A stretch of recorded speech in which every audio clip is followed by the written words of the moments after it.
महाराजा सूरजमल ब्रज विश्वविद्यालय भरतपुर के बीए भाग द्वितीय वर्ष के प्रश्न पत्र प्रथम के सभी विद्यार्थियों को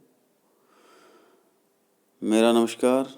विद्यार्थियों में हनुमान प्रसाद मीना, सहायकाचार्य हिंदी, राजकीय स्नातकोत्तर महाविद्यालय बयाना, आपके सामने आज महाकवि भूषण के शेष अगले 12वां और 13वां छंद लेकर आया हूँ, जो ब्रजभाषा में रचित है और कवित छंद में है। और ये महाकवि भूषण के स्फुट पद है, जिसमें 12वां पद इस प्रकार है, ध्यान से सुने। साहित्य ने सरजा शिवा की सभा जमदी है, मेरुवारी सूर्य की सभा को निदरती है। भूषण भनते जाके एक एक शिखर ते, केते दो नदी नद की रेल उतरती है। जोने को हंसती ज्योति हीरामणि मंदिरिनी, कंदरन में छवि कुहू की उछरती है। ए तो ऊंचो दुर्गे महाबली को जामे न कितावली, शोभे से दीपावली करती है। प्रस्तुत पद्यांश महाकवि भूषण द्वारा रचित स्फुट शीर्षक कवित्व से अवतरित है, उद्धृत है। यह उत्तरण शिवाजी के शौर्य, पराक्रम, वैभव आदि से संबंधित है। इसमें उनके दुर्ग की शोभा का वर्णन किया गया है। पहले भी हम उनके रायगढ़ दुर्ग की शोभा का वर्णन कर चुके हैं पहले के पदों में, और यहाँ भी कवि ने उनके दुर्ग की वैभव और भव्यता का वर्णन किया है। कवि भूषण शिवाजी के रायगढ़ के दुर्ग की शोभा का वर्णन करते हुए कहते हैं कि साहित्य ने का अर्थ है शाही जी के सुपुत्र शिवाजी की सभा जा मध्य, की सभा जिस दुर्ग के मध्य में है, वह सभा देवताओं के सुमेरु पर्वत वाली सभा का निरादर करती है, अर्थात उस देव सभा से भी श्रेष्ठ है। साहित्य ने सरजा शिवा की सभा जामदी है, मेरु वारी सूर्य की सभा को निदरती है।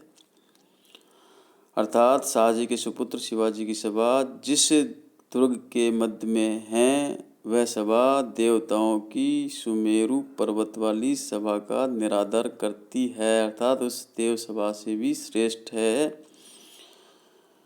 भूषण भनत जाके एक एक शिखर ते, केते धो नदी नद की रेल उतरती है। आगे भूषण कवि कहते हैं कि उस ऊंचे दुर्ग के एक एक शिखर से कितनी ही छोटी बड़ी नदियों की अविरल धाराएं उतरती रहती है, अर्थात प्रभावित होती रहती है। जाके एक एक शिखर थे, के तो यानी कितने ही, कहते धो नदियाँ नाले की रेल उतरती है, अर्थात धाराएं प्रवाहित होती रहती है। आशय है कि वह दुर्ग सुमेरु पर्वत एवं हिमालय पर्वत के समान हैं, शिवाजी का दुर्ग, और उस दुर्ग के हीरे मोतियों से खचित भवनों मंदिरों की ज्योति चांदनी का उपहास करती है, तथा वह ज्योति दुर्ग की गुफाओं में अमावस्या की छवि को प्रकट करती है, अर्थात रात्रि में भी वहाँ पर बहुमूल्य रत्नों का प्रकाश फैला रहता है। जोने को हंसती ज्योति हीरामणि मंदिरन, जोने यानी चांदनी, को हंसती यानी उपवास करती है, उसकी हंसी उड़ाती है, खिल्ली उड़ाती है। जोने को हंसती ज्योति हीरामणि मंदिरन, कंदरन में छवि कुहू की उछरती है, अर्थात वह दुर्ग सुमेरु पर्वत एवं हिमालय पर्वत के समान है। उस दुर्ग के हीरे मोतियों से खचित भवनों मंदिरों की ज्योति चांदनी का उपवास करती है, तथा वह ज्योति दुर्ग की गुफाओं में अमावस्या की छवि को प्रकट करती है। को यानी अमावस्या, अर्थात रात्रि में भी वहाँ पर बहुमूल्य रत्नों का प्रकाश फैला रहता है। इसी विशेषता से महाबली शिवाजी का इतना ऊंचा दुर्ग नक्षत्रों की चमक से दीपावली के समान शोभायमान होता रहता है या उसकी बराबरी करता है। ए तो ऊंचो दुर्ग महाबली को जामे नखतावली सो बहस दीपावली करती है। अर्थात इसी विशेषता से महाबली शिवाजी का इतना ऊंचा दुर्ग नक्षत्रों की चमक से दीपावली के समान शोभायमान होता रहता है तथा उसकी बराबरी करता है। शिवाजी के दुर्ग के वर्णन के माध्यम से उनके वैभव एवं प्रताप का वर्णन इस पद में किया गया है। दीपावली से बहस करना वाक्यांश मुहावरेदार है जिसका लक्ष्यार्थ होड़ करना है, समानता करना है। अनुप्रास व्यतिरेक परिकर एवं अतिशयोक्ति अलंकारों का प्रयोग किया गया है। कवि छंद की पदमेत्री एवं तुकांतकता उचित है और ब्रजभाषा का प्रयोग किया गया है। अगला पद है 13वां, जो कवित छंद है। तेरे ही भुजन पर भूतल को भार कही बेको शेष नाग देगी नाग हिमाचल है। तेरो अवतार जग पोषण भरन हार कछु कर तार को नता मदी अमल है। साहिन में सरजा समत शिवराज कवि भूषण कहत जीवो तेरो ही सफल है। तेरो करवाल करे मलेच्छन को काल बिनु काज होते काल बदे नाम धरातल है। प्रस्तुत पद्यांश कवि भूषण द्वारा रचित स्फुट शीर्षक कवितों से अवतरित है। यह अवतरण शिवाजी के शौर्य एवं कुशल शासन से संबंधित है। कवि ने इसमें यथार्थ में भूपाल बताया। यहाँ कवि भूषण वर्णन करते हुए कहते हैं कि हे शिवाजी महाराज, इस पृथ्वी को धारण करने का भार आपकी भुजाओं पर ही है।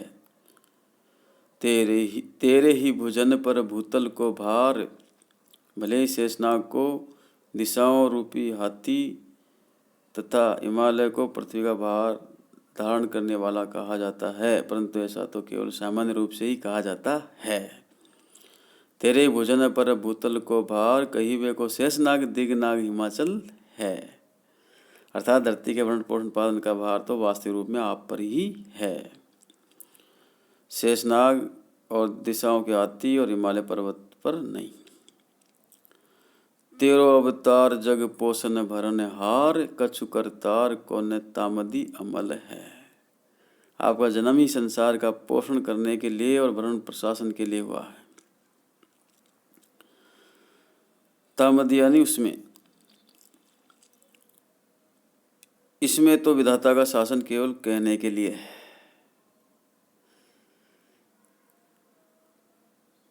और कवि भूषण आगे कहते हैं कि हे आदित्य वीर सरजा शिवाजी, इस संसार में आपका ही जीवित रहना या जीवन धारण करना सफल है।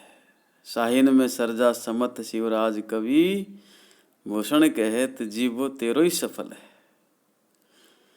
हे आदित्य वीर सरजा शिवाजी, इस संसार में आपका ही जीवित रहना या जीवन धारण करना सफल है। तुम्हारी तलवार मुगलों के लिए काल है। धरती पर यमराज को व्यर्थ में ही काल कहकर बदनाम किया जाता है। तेरो करवाल करे मलेच्छन को काल बिनु, मलेच्छन यानी विदेशी मुसलमानों के लिए यहाँ शब्द आया है, शत्रुओं के लिए। तेरो करवाल यानी तलवार, तेरो करवाल करे मलेच्छन को काल, तुम्हारी तलवार मुगलों के लिए काल है। बिनु काल होत काज होत काल बदनाम धरातल है। धरती पर यमराज को व्यर्थ में ही काल कहकर बदनाम किया जाता है। काल तो तुम्हारी तलवार है, अर्थात शत्रुओं के लिए साक्षात रूप में तुम्हारी तलवार ही काल है और यही शत्रुओं का संहार करती है, मुगलों का संहार करती है और उनकी मौत का कारण भी यही है। इस प्रकार शिवाजी को प्रजापालक, प्रशासन एवं भरणकर्ता के रूप में समर्थ बताया गया है। शिवाजी के शौर्य पराक्रम की व्यंजना उनकी तलवार को लक्ष्य करके की गई है। कवि छंद की गति अति उचित है और अनुप्रास, यमक, व्यतिरेक, विनोक्ति, मानवीकरण अलंकारों का सुंदर प्रयोग हुआ है और ब्रजभाषा है। आज इस वीडियो में इतना ही। आगे शेष अगले 2 पद हम छंद है वो अगले वीडियो में पढ़ेंगे। धन्यवाद।